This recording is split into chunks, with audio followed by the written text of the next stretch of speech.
Alright, mga kamets, kamusta po kayo dyan?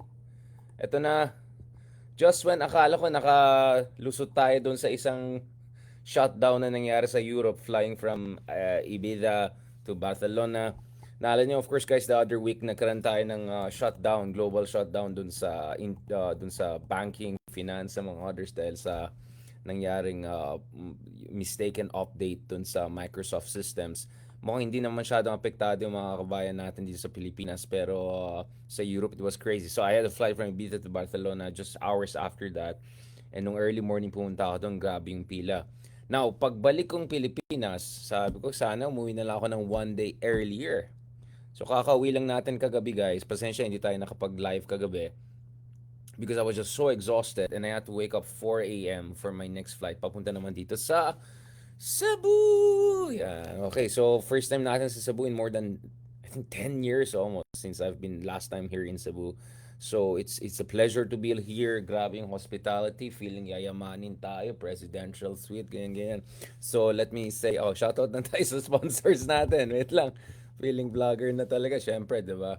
Um, si Sir J, obviously, si Sir Mikey, si Sir Romelo. Labas na natin mga ano, credit, mga business cards.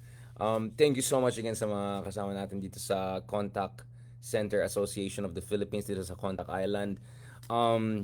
Yeah, crazily, I missed the event earlier this day dahil grabe nangyari. So, umalis tayo ng 4 a.m. Gising tayo ng maaga, just a few hours sleep after returning from Spain via Abu Dhabi where we had our last meta. And then, my goodness, ke horror, grabe talaga yung baha, no? Grabe yung baha. Especially dun sa, kung akala mo, kailan mo akala na nakalusot ka, dun bandang sa terminal 3, no? Pagpasok mo dun bago mag-skyway, grabe, it was not moving at all. And then that's it. Tinanggap ko na lang na I'm gonna miss my flight. Next thing you know, nag-rebook tayo ng next flight natin in the midst nag strat base event din tayo sa West Philippine Sea. But interestingly, guys, I was fearing na ma-miss ko rin next dahil nagdagsaan ng tao dun sa Cebu Pacific. So lahat na nag-miss ng earlier flights na katulad natin, nakarating sila dun sa next. So crazy yung pila. So I just went to the last call line, nakalusot tayo thinking eto na, good na. Next thing I know, 5 6 hours na naman, di ba? So, when I was expecting to be back here, to be here in Cebu by 9 a.m., right? The expectation is 9 a.m. tayo. Nakarating tayo at, well, more or less, I got to my room at 8 p.m. So, in a weird turn of events, guys, ang nangyari dito is mukhang mas matagal ba yung flight natin from Manila to Cebu than yung total flight natin sa Europe, no? So, crazy times, crazy times. But obviously, putting my personal drama aside, we have been following things happening across the city, across the country. Grabe talaga yung baha. Um, I live kasi in a more elevated part of the country. Not necessarily the most social part, but the more elevated part of the country. So actually, hindi namin na-feel masyado dun sa area namin yung ulan. But on the way, nalaman ko talaga it's really really bad and you're looking at updates all around. Sa sobrang taas ng tubig, lumabas na itong mga memes na nakita niyo yung memes pinost ko na yung Chinese Coast Guard ay talagang Filipino. Dark humor talaga tayo, no? Sa sobrang taas ng tubig, na-connect na tayo sa West Philippine Sea. Baka nag-extend pa yung ano, yung walang yung nine dash line na yan. I mean, I didn't know. Kasi guys, alam nyo, for all my balahura and all, actually medyo sensitive ako minsan. I think twice before posting something and all. Kasi parang feeling ko naman medyo insensitive or whatever.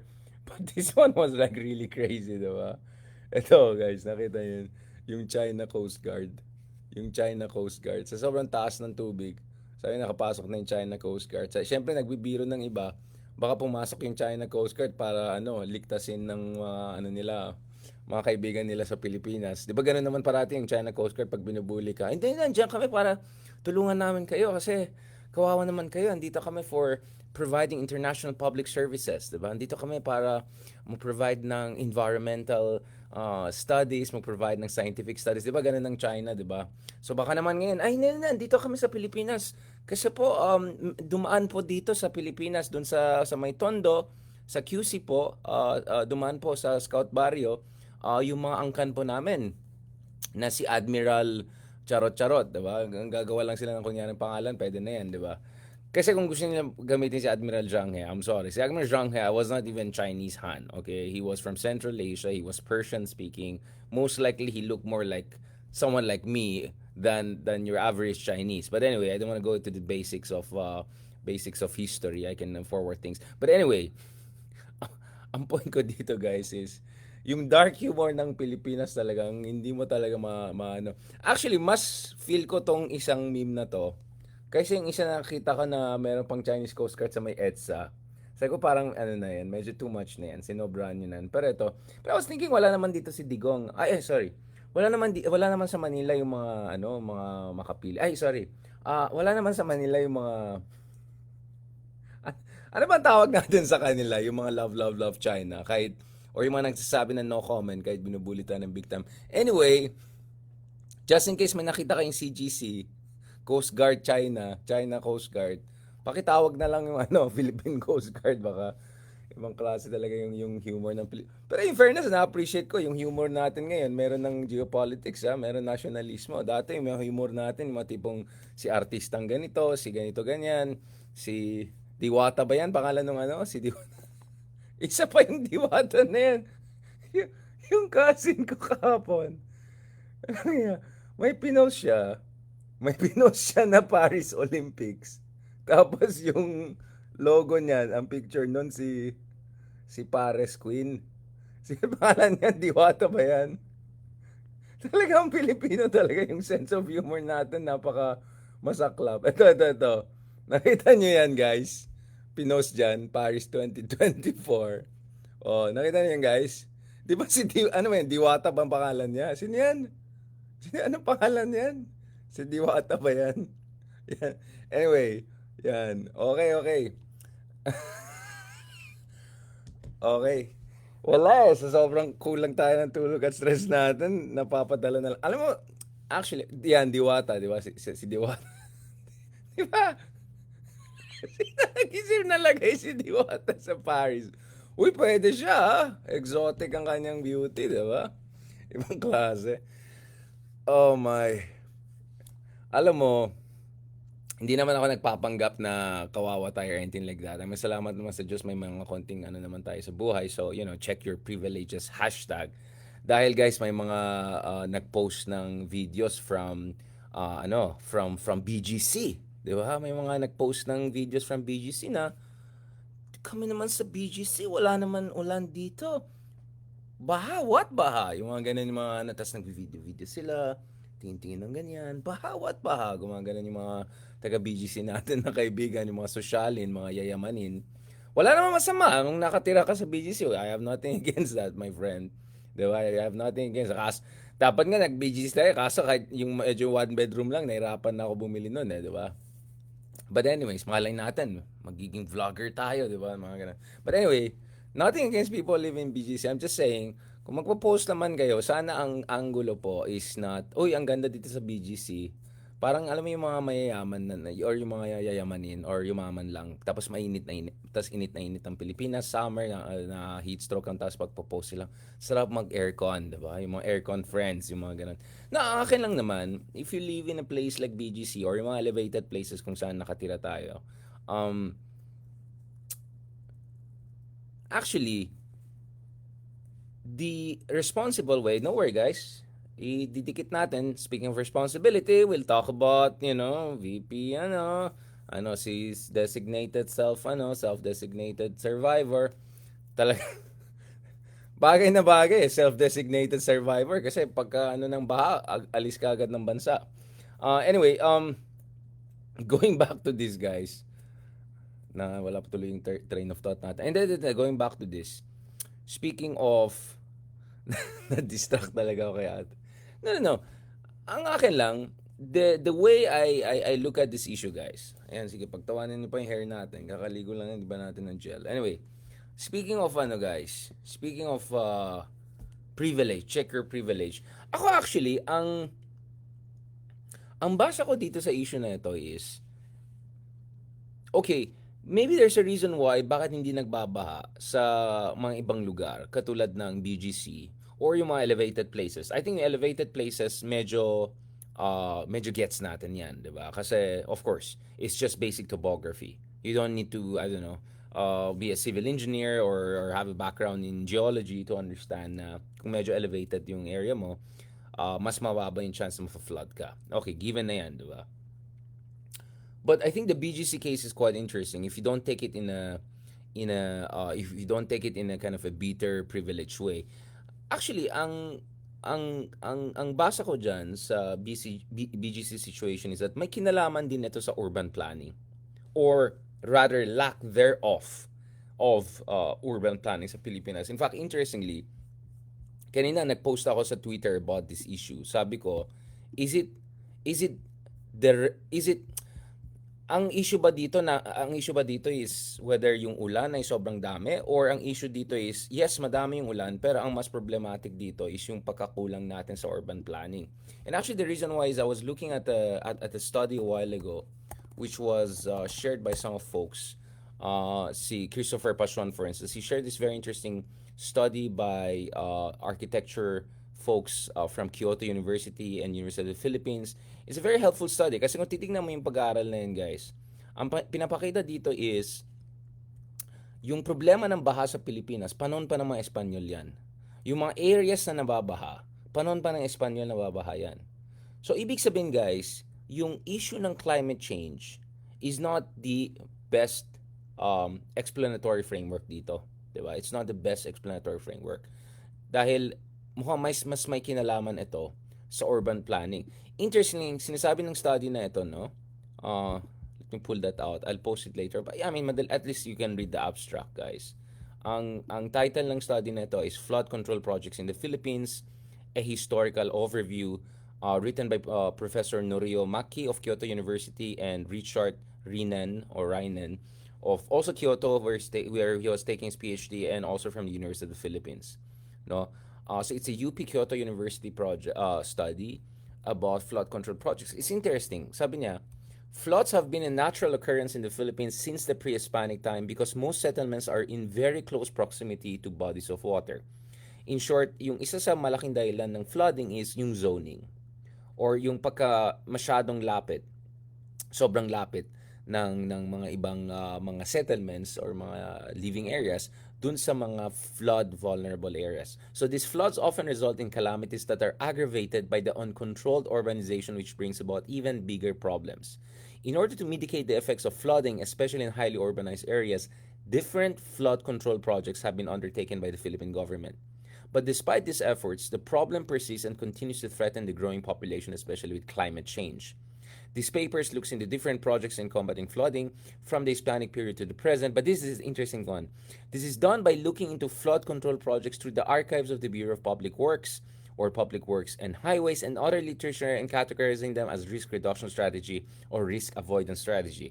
As a result, it can be noted, ito mahalaga guys the placement of towns and villages and even the design of houses and buildings took into consideration flooding and other natural phenomena in their location design.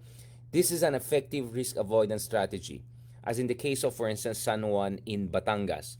So actually mahalaga guys, ito placement of towns and villages, yung zoning and yung design ng mga bahay at mga building para magkaroon kayo ng more resiliency. Ang problema kasi daw is that yung priority ng gobyerno guys, uy, huwag kayong magulo dito magto-troll kayo, walang yan, mga bayaran kayo mga trolls umayos kayo. Umayos kayo. Tuturo kami, okay? Parang classroom ang style natin dito. Okay guys going back to this. Huwag kayong magulo, okay? Concentrate lang kayo. Ayun na naman tayo.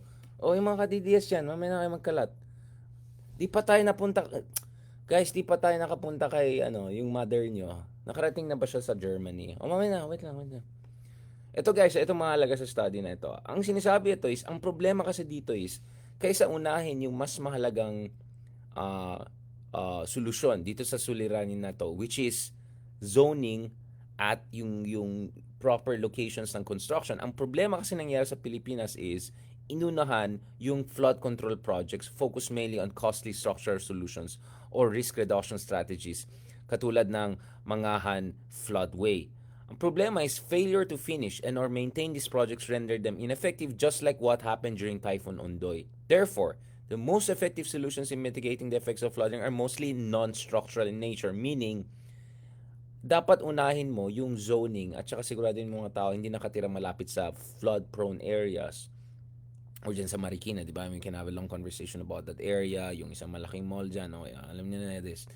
Um, Sana unahin yung ganon kaysa itong civil engineering, mega engineering projects because first of all, the mega engineering projects are just trying to deal with the symptom of problem. They try to provide stopgap, shortcut solutions. But more importantly, ang nangyayari sa atin is napakamahal itong mga proyekto na yan. Napakatagal bago matapos itong mga proyekto na yan.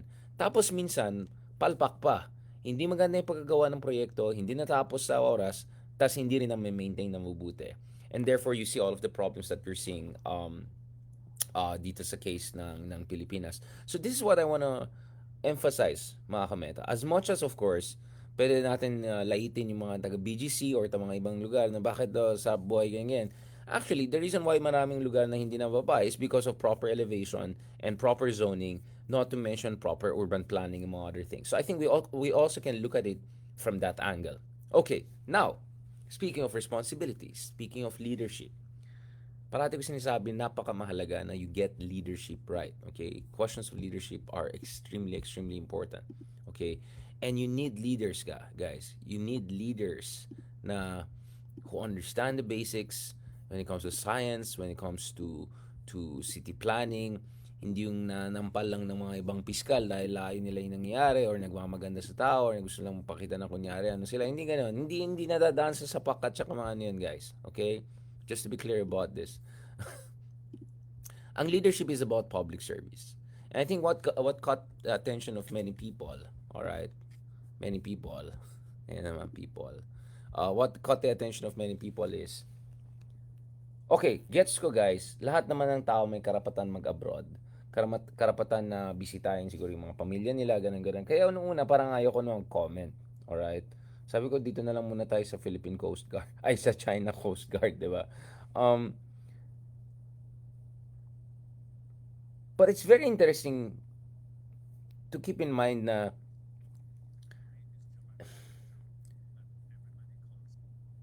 pwede naman mag-reschedule ng flight, di ba? Especially kung ikaw yung isa sa mga pinakamataas na opisyal sa isang bansa, and alright, and this is very important, especially when guys, as in live na nangyari isang bagay. Now, may mga nagsabi na uh, wala namang ginagawang mali, may karapatan naman mag-abroad. Of course, tayo galing natin abroad, may meeting speaking engagements tayo all around the world. Yes, of course, sino ba ako, di ba? But, ang sinasabi ni iba dyan, bakit unang-una, ano pa to? Ba't pa kailangan mag-mask? Ba't kailangan na may parang anonymous or something like that? Is this for survival reasons? Kasi designated survivor? Ito ba security reasons? Yung ibang nagsabi, baka kasi alam ng iba na baka hindi maganda na nag-abroad ka, especially if it's not duty related or it's not super urgent, diba? As you know, as half of the half of the country's capital is coping with massive unprecedented rain. Now, as I said, we can have a long conversation about gaano kapalpak yung government in terms of urban planning, etc. Sama na hindi natin yung 6 years ni Digong, etc. But it's just obviously it's not a good optic. But of course, it cannot also be understood without putting in the context etong mga activities ni Lenny Robredo. Of course, all of us know that when Lenny was the vice president of the Philippines, right? When Lenny was the vice president of the Philippines, kahit sobrang limited ang budget niya, kahit marginalized siya, kahit katulad ni Sara ngayon, di ba? Wala na siyang kabinete, etc. She tried to be really on top of things in terms of making sure na tumutulong siya sa mga tao. Kitang-kita natin yan, guys, yung panahon ng nung pandemic, 'di ba? Na Lenny was coordinating with different people from different political backgrounds, including with Isko Moreno. For instance, there were lots of projects between the OVP and Lenny. Now, kanina may mga nagpo-post na mga pero ito naman ang ginagawa ng OVP, mga ganun. Yeah, okay. Good for them. Pero saan si Madam, 'di ba? That's the point, 'di ba? Leadership is being there when you're needed. Leadership is making sure na fundamentally it's all about public service. At yun guys, alright, yun guys yung kitang-kita natin under the previous vice president for instance. Ayan na naman, ayan na naman, okay. Umayos kayo dyan, yung mga troll, matanggal na naman kayo, iyak na naman kayo. Block kami, ganyan. Kasalanan yan, hindi kayo nagbibehave, di ba? Nag-uusap tayo na mabuti. Kung disagree kayo sa akin, edi okay, mag-vlog rin kayo. O, pakinggan natin kung worth it, di ba? Now going back to this, it's not good optics. As I said, sabihin natin kunyari, yun nga nakikita nga natin yung world leaders na they even reconsider giving a talk at the United Nations, making a foreign visit, going to ASEAN visit, etc. If may something big is happening back home. Kasi ito parang ondoy level na ito, guys. Okay. And then if it's also not super urgent, pwede mo naman reschedule yan by 2 days, 3 days, 1 week. Kung gano'ng kataas ang position mo, diplomat ka na, may diplomatic passport ka na, kasi hindi dapat maging issue yan in terms of entry visa, etc. Ibang usapan pa kung meron kang background pa sa ibang bansa, so pwede ka easily enter that country, etc. So, I mean, again, people have the right to travel. You're more than welcome. I travel myself, but of course, it's work related. Practically all of them are work related, and I try to extend on the sides. But it's not just not good optics. Kasi alam naman ayaw naman natin guys na purong optics na lang yung politika natin, parang si Tatay Digong puro na lang optics, puro na lang pasikat, puro na lang pa-cute, 'di ba? Hindi lang naman 'yun ang habol natin. Ang habol din natin guys dito is public service. Public service. So just look at Lenny Robredo, okay? Again, I'm not trying to be partisan, but it's just unavoidable for you to compare with the immediate predecessor. Alright, pwede natin pag-usapan Chofisto Gingona, sige, pag-usapan natin I'm sure si Erap, si Binay, si Chofisto Gingona, they would have rescheduled or stayed, etc. And I'm not gonna say that politicos do things necessarily out of their heart. I think they also care about optics, obviously. Diba? Given na yan, guys. Alright, given na yan. But just look at Lenny, okay? Ang Angat Buhay is actively collaborating with some of our partners to support rescue operations in the National Capital Region. This is from Impact Leadership, which I suggest you guys to follow. In addition, we're directly coordinating with various local government units to report immediate rescue needs in their areas. So, hindi na siya vice-presidente. Wala na siyang position sa national office. Magtatakbo siyang mayor or local government official all the way in Bicol. But nevertheless, sinisigurado niya na on top of things siya, andito siya sa bansa, tumutulong siya, at kahit gaano kalimitado yung resources ng buhay, Lenny Robredo is making sure that she can be there for her, para sa kanyang mga kababayan. Alright, this is something, guys, worth noting. Again, I don't want to be partisan about this, but this is what public service is all about, right? This is the expectation. So ito yung buong quote, no, from Lenny Robredo. This is sa page niya. So you can check her page, guys. Kung hindi kayo na malasahan, sabihin niya na kumukuha ka lang ng code ka na. You can check it yourself. Let me show you the screenshot now para makita nyo. Okay. Alright. So ito, okay. Ito. Ito yung sa page niya. So Angat Buhay is actively collaborating with some of our partners to support rescue operations. In addition, we're directly coordinating with various local government units to immediate rescue needs. We are in touch with our Angat Buhay volunteers. So you see, what's happening here is that dahil wala siyang resources, dahil hindi naman siya nasa gobyerno or wala pa siya sa gobyerno, hindi pa siya nakabalik sa gobyerno, what we're saying in the case of Lenny Robredo is also yung bayanihan culture. Also yung involving yung ating mga kababayan na gustong tumulong. Volunteers. For free ito, guys. They're doing it para sa ating mga kababayan. So we are in touch with ang Angat Buhay Bayanihan volunteers in the following areas to start our immediate relief operations. Quezon City, Pasay City, Bataan, Rizal, Antipolo, Malabon City, Novaliches, Bulacan, Marikina. So these are 12 different cities. Olongapo City, Manila City. So much of the NCR region among others. So this is Lenny talking as someone who's positioning herself in Bicol, as someone who's no longer in a position of power. And kung gusto magsalita ng sabi ng iba, pale naman kayo. Look at what Lenny was doing back in the day when she was the the vice president, right? Coordinating COVID-related operations, yung mga vaccines, mga ganun. So, yun nga yung sinasabi ko, minsan hindi ko talaga, I'm trying to figure out what's going on here. What's going on here?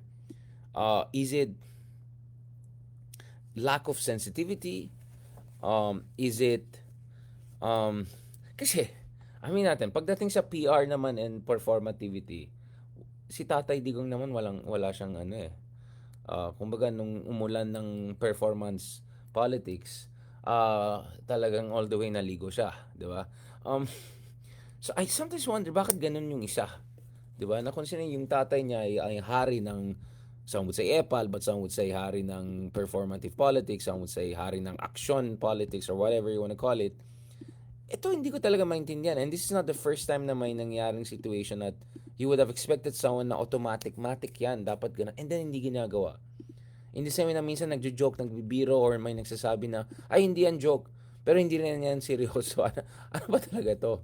Anong conceptual category ito? So, minsan napapaisip ako. At the same time, obviously guys, we're talking about the second most powerful person in the country. We're talking about the person who's a breath away, no, a heartbeat away from the highest office of the land. Someone who was once seen as the true power behind the throne, right? As someone who was seen as the true force within the so-called unity team and all of those things. And this is someone, guys, na as you could see dun sa discussion natin, this is someone who's enjoying 95% approval rating in Mindanao, 80% approval rating in Visayas, someone who has 70%, 71% approval rating across the country, and is double digits ahead of Marcos Jr. So, I don't know, you can say everything about Lenny na Lugaw, Lenny Lugaw, Lenny Lutang, all of the attacks na yan. But for anyone who's using, and is looking at the facts and looking at public service before, during, and after occupying the office of the vice president, you tell me guys, kung may sense yung ano, 'di ba? Ayan. Madison, iyak na kayo, iyak na kayo. Oh, lugaw, lugaw. Ayan, yun. Nalugaw din talaga. 'Di ba? I mean, naalala niyo guys, parati sinasabi na lutang ito, lugaw ito, pinagtatawanan, but there's a reason why Lenny Robredo is invited all around the world as an inspirational leader. Just in the best schools, best universities, best organizations, best countries, best places, whatever. There's a reason why. Because nakikita nila yung katotohanan, nakikita nila yung merits of her actions and all. Now, none of this means that I felt that I think she was perfect. I have many, many disagreements with Liberal Party. I have issues with the timing of her run for the presidency. I have issues with her communication strategy. I have issues with her not speaking out or loud or being aggressive and pushing back enough during Digong. We can look at all of those things, but at the same time, hindi natin maitatanggi na Lenny Robredo, right, throughout her vice presidency, with very limited resources, she made sure na she's very accountable, and at the same time, she's very responsive. And at the same time, now, na, kahit wala na siya sa poder, ganun pa rin yung level ng involvement niya sa mga issues na ito. And then you compare it to someone else who, let's be honest, is there. I mean, that's interesting, right? Both of these women leaders, right? Obviously, there's a factor. There's a Robredo factor on one side, just a Robredo factor. There's a Digong factor. But if you look at Lenny Robredo, she never acted as entitled. She never acted that, oh, because I'm a Robredo this. In fact, precisely because she comes from a Robredo background, precisely because of the legacy of Jesse Robredo, I think Lenny always felt the pressure that she has to step up to the plate. Obviously, may pagkakulang siya, may imperfections siya. We have had long conversations about this. I've got bashed right and left by fanatics, Dilawan, and all of that for it. Fine, okay, whatever. But you all know I was right all along. But it's just the contrast eh. And then yung sa kabila, I really don't know. Is it because, well, sikat naman ako eh. Love naman ako sa Mindanao, Visayas, no matter what I do. Ganun ba yan? Or sasabihin na naman mga followers na, sisisihin na naman nila yung mga tao, ibabash nila. Sino ba kayo? Pakin nyo, diba? Yan, yung dami naman comment ng Sarah is the best, Lenny's puppet daw, yung mga, sige lang, mag-troll lang naman kayo. Laos na kayo, pero sige, mag-troll lang kayo. Nasa poder nga kayo, di ko kayo pinapansin eh. But anyways, Honestly, I don't know, guys. I don't know. Ako, eto na yung taong presidente. So let's just hope this person succeeds. Eto nang tao yung vice presidente. Let's just hope this person succeeds. So, and then you see things na parang, what? What's going on here? Diba? Parang, I don't want to say tone deaf. I don't want to say, ano, but,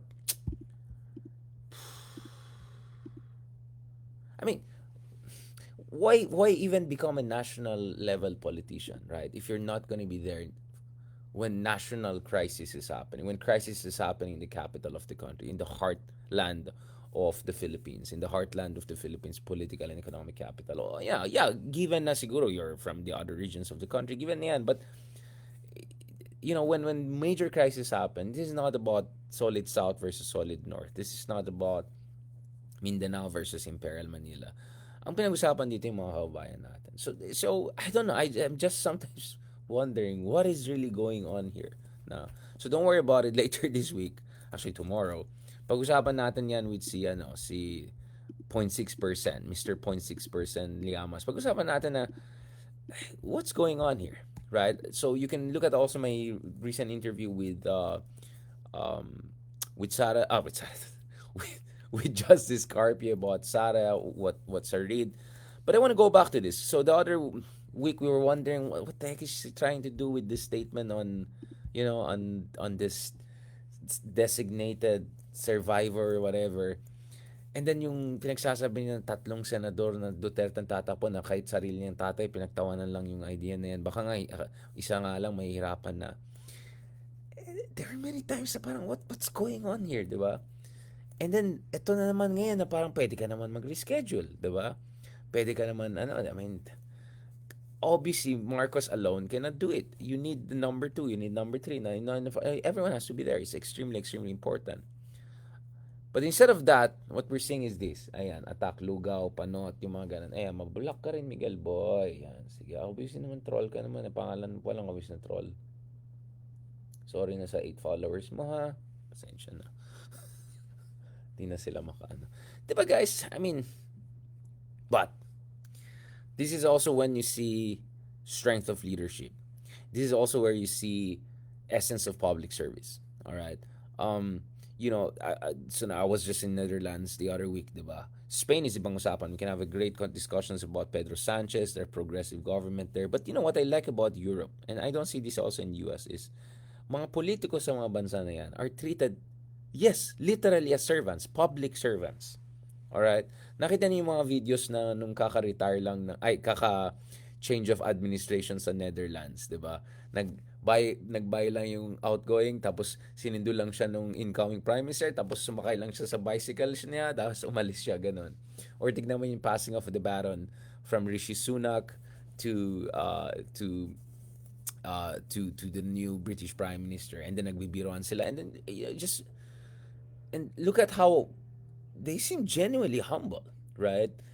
They seem genuinely you know, yeah, walang 75 security, walang batalyon na security, walang self-entitled mga nonsense na gano'n. Hindi yung self-appointed, ganyan-ganyan. Hindi yung... And then, tignan mo yung mga leaders sa mga European countries na yan, di ba? Including in Germany, alright? I don't know. I met the Chancellor of Germany earlier this year, in March. Na-post ko pa yung selfie namin together. We had a fantastic conversation with Chancellor. Ang simpleng tao lang niya. Sobrang simple lang. Nandun lang siya, shake hands lang siya, opo siya, tapos conversational lang, tanggal pang necktie, bawal pang, parang pagkasama kami dun sa Chancellor's office, ayaw nila na naka-necktie, kaya gusto ko nila simple lang, smart casual lang, tapos usap-usap lang, that's very simple, no air, no entitlement, at gets na gets nila na they're really just there to, they're just public servants na temporarily just there. Ano? Hindi nyo balita na may election sa Britain nung isang week na labor na yung government. Alright. Anyway, anyways, going back to this. So, I really want... May problema talaga tayo, guys, sa ano natin eh. Sa political culture talaga natin. The way... And hindi ko rin masisisi yung... masisisi rin natin yung mga politiko. Pero, minsan kasalanan din natin eh, mga voters and all eh, na masyado natin sinasamba. I mean, using the word samba is actually, for me, is blasphemous. parang medyo makulto tayo sa politiko natin. Parang sinasanto yung ibang politiko, tinatrato kung parang sinong ganon. So we have this very backward fourth world culture which allows these politicians to act kung sino lang, parang kung sino lang sino sila, 'di ba, mga ganon. And it's not good, it's not healthy, it's not what we deserve. They're public servants, all right? They were elected to serve us. They were not elected so that we serve them. That's not the point, right? So, and let's be honest, there are people out there who, given their CV, their credentials, their whatever skills, political skills, baka kahit ano lang hindi mananalo mga yan. Baka kahit yung ano lang, yung mga council ng park diyan sa ano Manhattan o wala, hindi ma-elect mga yan, 'di ba? So, I, it's really sad, guys, to see this in the country. Now, let's see what the great vice president has to say about this. I'm sure she has a good reason as always. As early as now, tinitroll na tayo ng big time ng mga ano, alam niyo na kung sino-sino. I mean, maya naman kayo sa sarili niyo. Kaysa naman i-attack-attack niyo kung sino nagpo-point out ng commonsensical issues. Diba? Sorry kasi ang standards ko hindi yung fourth world eh. Ang standards ko yung, diba, what works for a 21st century nation eh. You know, sige, kung hindi kayo wala sa democratic countries, tingnan mo sa Singapore. Tingnan mo paano nagbe-behave, paano nagsasalita yung kanilang mga leaders. Very articulate. They speak 4 different languages: Malay, Mandarin, yung iba Cantonese pa, or at least Hokkien. Yung iba pa marunong pa ng at least another international, China, obviously English, right?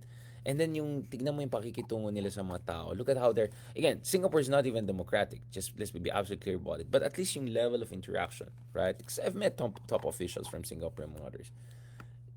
Sobrang iba. They don't act like sila yung tribal leader. They don't act na parang monarchy sila. They don't act na parang prinsesa sila or prince sila. It's just really, really a big political cultural problem that I hope we really deal with in this country. On that note, nakita na pagod tayo, guys. Parang, as I said, it took me longer to get to Cebu than to get from Spain to the Philippines, right? So it's insane situation. But thank you so much dito sa mga hosts natin ngayon for this fantastic hospitality, for great dinner. I had a great time, and also for giving us this beautiful generous place dito sa Cebu. I'm so impressed with the level of progress I'm seeing in Cebu. At the same time, of course, I want to see more inclusiveness. I want to see more trickle down. I want to see more sa ating mga ordinaryong kababayan also enjoying not only mga posh people and all of that, no, or hindi lang yung mga big companies and mga others. But in fairness to Gokong Wei family, they've done some good projects here in their home base of Cebu. So let's see. And I don't know. Yeah, sige. Shout out din sa Cebu Pacific for making it happen. Kasi medyo natatakot ako kanina complete ma-cancel yung flights natin at nasayang pa. And all of that. So, yeah. My point is, let's make public service and the culture of, you know, politicians being reminded that they're public servants. Let's make that absolutely clear. And sa mga susunod na presidente, vice-presidente, yung mga ganon, let's demand that. Whether it's Riza, whether it's Tulfo, whether it's Grace Po, sino man yan, whether it's Sara or whatever, in 2028, let's demand that, guys. Let's demand from our leaders, and let's remind them na sila yung public servant. Alright? That's extremely, extremely important. Thank you very much, mga kameta. I'll try to get some rest. Nakikita niyo sa eyebags natin and often medyo pagod na tayo, but I hope we can have more substantive conversation soon. Please don't forget to follow us on Spotify, on Apple Podcast. We are having some upward trajectory, but wala pa tayo dyan. We're still far away from where we need to be. I think I need to at least double or if not triple yung base natin on Spotify. Now, medyo okay naman tayo dito sa normal social media. But on Spotify, we need more following, we need more share. Para naman, medyo magtapatan na tayo ng cool pals. Dapat yan ang mga level natin. So please, rate us if you think we deserve the 5-star. Please share. Please continue to listen to us. There's no advertisement, no interruptions, straight to the point. The quality of the production doesn't seem to be too bad, even if medyo chipang lang, wala tayong any kind of production level material. Please continue to support that. Also here on YouTube, please continue to subscribe. Yung mga followers natin sa Facebook, please don't forget to subscribe to us also on YouTube para we meet the minimum threshold which we're getting close to, God willing, inshallah. So that we can also get the verification kasi nakikita niyo naman all our major platforms are blue check and verified. Mahirap na hindi ka blue check or verified. You need at least 100,000 followers on YouTube in order to get that blue check, I think, last time I checked. So unless you're very special and all of that. So yeah, please, let's go. So on Spotify, may nagtatanong sa Spotify, simple lang, just put Richard Hidarian or Deep Dive with Richard Hidarian. Lalabas po yan, libre lang po yan. It shouldn't be complicated at all, alright? Just put my name there, guys. Lalabas yan sa Spotify, okay? And, if you think we deserve it, again, this is for free, guys. This is completely for free, alright? This is completely for free. You can give us stars and all of that. For those who have given us stickers and stars dito sa mga platforms natin, I really, really appreciate it. Thank you so much also for supporting us. It is very, very kind of you. And let's just continue with these discussions. Maraming salamat, ma'am, for your stickers. Maraming salamat for your stars. And maraming salamat in advance for subscriptions or and of course your ratings if you think we deserve it. Again, pasensya na if not I'm not perfect, far from perfect. Pasensya na if our time is very not naman completely erratic, but it's not as stable as other channels and all of that kasing gulo ng hair natin, yung yung timing natin.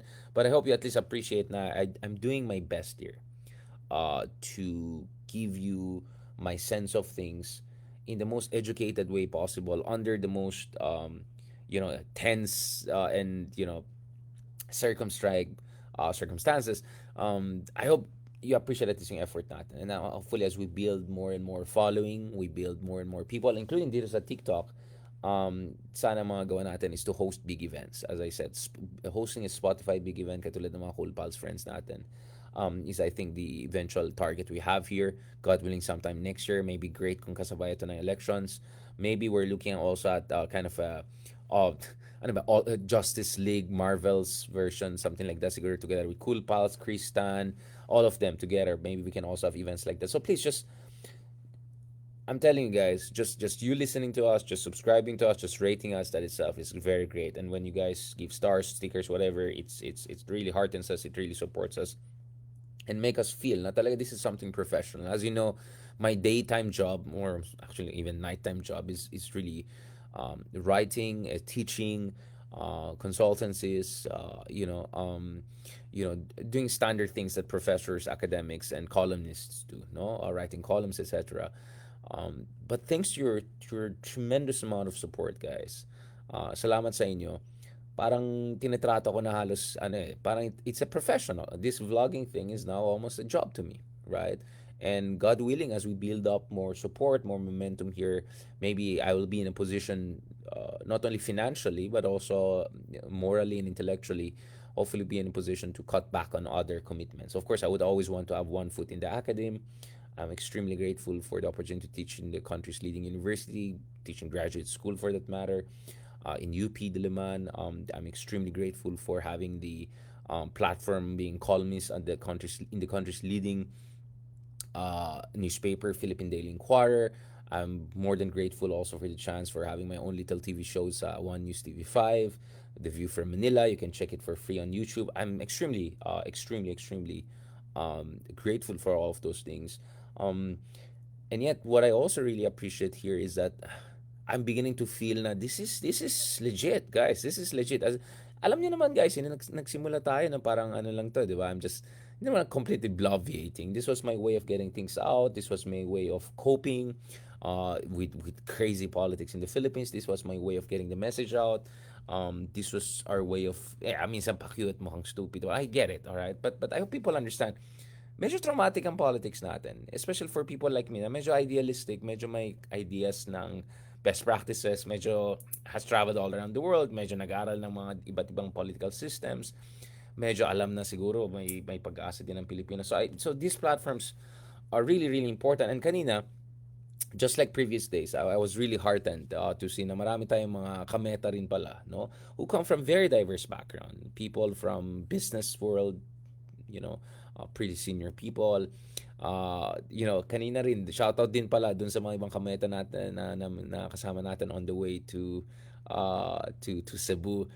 Interestingly, I don't know kung sinadya nila or hindi, but yung time na stuck kami sa bus na hindi pa kami umakyat, parang sabi ko, parang boses ko. Boses ko yan. Yung pala. I think someone behind me was listening to one of my Spotify episodes and all of that, diba?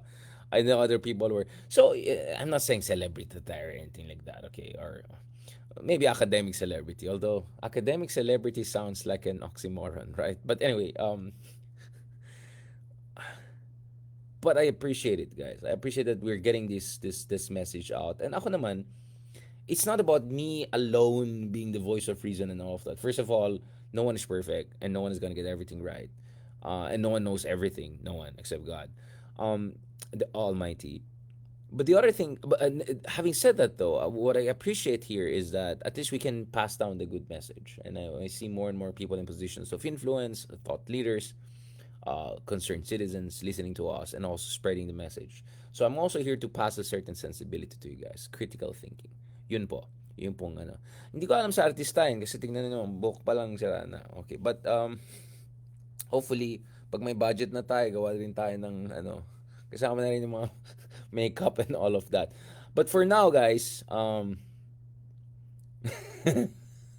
uy, tapos na si Christian, sa kabila na siya. Huwag na ano yung mga DDS na yan, okay? And yeah, of course, I'm also very glad to see there are more and more people like yours truly, meaning people who want a country that is moving in the right direction, ayaw ng corruption, ayaw ng trapo, ayaw ng kapalpakan. Glad, glad, glad. And yes, Ronald, Sir Ronald, yes. I was supposed to be with Cool Pals actually this week, right after Sona. But andito tayo sa Cebu eh. I have a speaking engagement. I flew in, I just arrived from Europe last night and then now immediately I flew in here to Cebu. But hopefully with Cool Pals we'll have sometime mid-August, God willing. That's the plan. I also have a couple of other projects concerning West Philippine Sea, going to the communities in the West Philippine Sea. Um, Looking forward na kausapin natin yung mga mangisda, kausapin natin yung mga komunidad na apektado sa bullying ng China. O mamaya na yung mga Coast Guard na pumasok sa Tondor sa ibang usapan niyan, di ba, mga memes na yan. So thank you very much. Salamat din of course kay Ma'am Rowena, among others, and then our good friends who are also showing us support here. I really, really appreciate this. Again, your support makes me feel that this is it makes it easier for me to appreciate this as a kind of almost hindi naman full-time job because I cannot afford it in a sense that I need to do many things to make sense out of my life and being useful, but at the same time I see kasi yung investments ng tao, emotional investment ng tao. I mean, for me this is just my way of communicating the world, but I can sense when people also see my commitment to this thing, right? Now, 1 a.m. in Abu Dhabi, right? 10 a.m. I don't know in Amsterdam or at 4 p.m. in Amsterdam. I don't know 1 p.m. in Ibiza.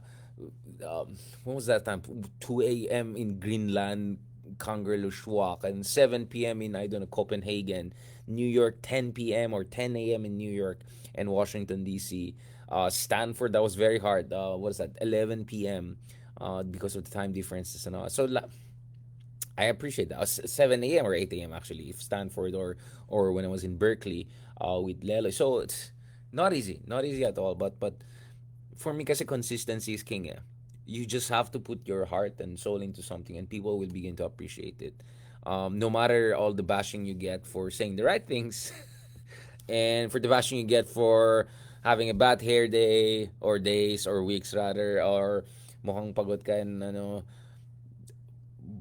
but I think people respond. Pag nakikita nila nag-invest ka talaga, committed ka talaga, pag nakikita nila na sincere ka, people show their support in many ways. And I really, really also appreciate the support you're putting there. Okay, medyo naging madrama tayo. Siguro pagod lang talaga ako. Alam mo naman, nagiging sentimental lang tao, di ba? Pag medyo pagod ka, you feel vulnerable, you feel drama, drama, drama, drama. Sarah, Sarah, Sarah all. Sarah, Sarah. Tapos mapapakanta ka ba? Yan ang pangtapat ko dun sa kanta niya, no? Inday, Sarah, Sarah the turn. Yung kanta niya, ni Andrew Iba yan, yan pa. Nasaan na si Andrew eh? Parang wala na nakikinig sa kanya. But anyways, let's do that. Let's do that. Okay, that's very important. I also appreciate it, as I said, whenever I go to Spain also, I feel very, very special in a sense that, of course, I feel very at home in Spain. Sometimes, actually more than sometimes, funnily, foreigners in Spain think I'm Espanol. And then immediately they realize I'm not Catalan because I speak Spanish. Well, not the best Spanish, but, I speak, Castilla. And the next thing, actually, I'm not even from Spain, right? I'm from Philippines, Las Islas Filipinas, right? Um, I feel different whenever I come from Spain. I mean, I love Netherlands, Amsterdam, had fantastic time at The Hague. Thank you to Ambassador also at Malaya for the fantastic hospitality and the staff are great DFA folks. I mean, DFA is really close to my heart. People were asking me about public service. I'll tell you guys, if there's one department that I feel most comfortable to serve in one day, if ever the opportunity comes, is DFA, right? Senate, ganun pwede natin pag-usapan. But honestly, DFA is the really one department I feel very close. It's very close to my heart. And for understandable reason, obviously, you guys can understand. And the level of hospitality and love and support and dialogue I've had with folks at the DFA throughout the years, it's always a great. So thank you so much. I mean, I enjoyed really my time. The thing kasi with Spain is, you walk in the footsteps literally of the results of this world. Things he was saying about Barcelona more than 100 years ago, and then you see this gorgeous city, and you can imagine what was Rizal feeling. You go to Madrid, you go to places where Rizal used to stay, the Ilustrados used to stay. It just has kind of some sort of a sentimental value, and of course you can also relate to these people because these were people who were fully committed to the cause, to revolution, to writing, etc. None of our major Ilustrados really settled down or everything. So I appreciate people giving me personal advice, but okay, I have my own family to give me personal advice, but thanks but no thanks. But I hope people appreciate why we're giving, whatever is left of my youth, right? 30s pa naman tayo. Okay, we're still technically youth tayo, but not so youth anymore.